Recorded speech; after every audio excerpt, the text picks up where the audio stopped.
I'm Todd Batty, Creative Director on SSX. I'm Jeff Coates, Environment Art Director for SSX. This is part one of the SSX Massive World video series. So starting with an interface inspired by Google Earth, there are 9 major regions around the world to select from. Within each one of those regions, there's multiple mountains, and on each one of those mountains, there's multiple drop points.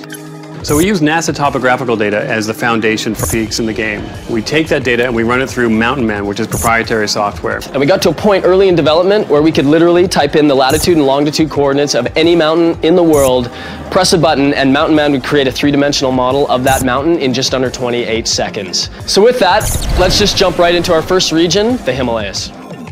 So the Himalayas are really about 2 very distinct different styles. At the lower altitudes, it's all about the Great Wall of China. You're going to be able to jump over that, ride down it, grind along the edge of it. The statues, the prayer flags, all things that give that region a unique sort of look. At the higher altitude, though, the Himalayas is one of the most gnarly, epic regions in the world. The deadly descent is something we call thin air. So here, the terrain is much more craggy and rough, and it makes it really difficult to get down the mountain quickly. But that's something you're going to be trying to do before you run out of oxygen. So the Himalayas overall have these 2 amazingly contrasting styles that we think make it an incredibly rich experience.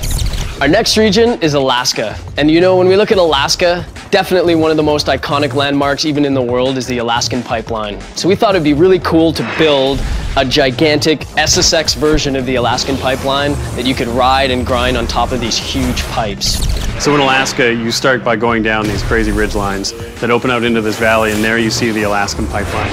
Now you can get up on the pipeline, ride down it, avoid avalanches, jump off and get back on again. Takes you all the way down through the valley down to the finish line. So in Alaska, you're literally going to have snow crumbling underneath of your board, and every run poses huge risks of avalanches. Overall, I think Alaska provides an incredibly unique gameplay experience across the board. So next up, we have Siberia. You know, Siberia stands in stark contrast to the Himalayas and to Alaska. Definitely one of our darker environments. So Siberia is one of my favorite tracks from a visual standpoint. It's got a really oppressive, stormy feel to it. You'll be going down the mountain. When you come around the corner, you're going to come out into an abandoned nuclear plant. There's going to be lots of opportunities for big tricks, big air, all kinds of stuff. It's one of our widest maps. There are literally hundreds of different ways to get down the mountain. But we couldn't talk about Siberia without talking about ice, because that's what the deadly descent is in Siberia. And all of the maps and all of the tracks and all the mountains you're going to find in Siberia have very little snow. The ice definitely brings a completely unique wrinkle to the region of Siberia.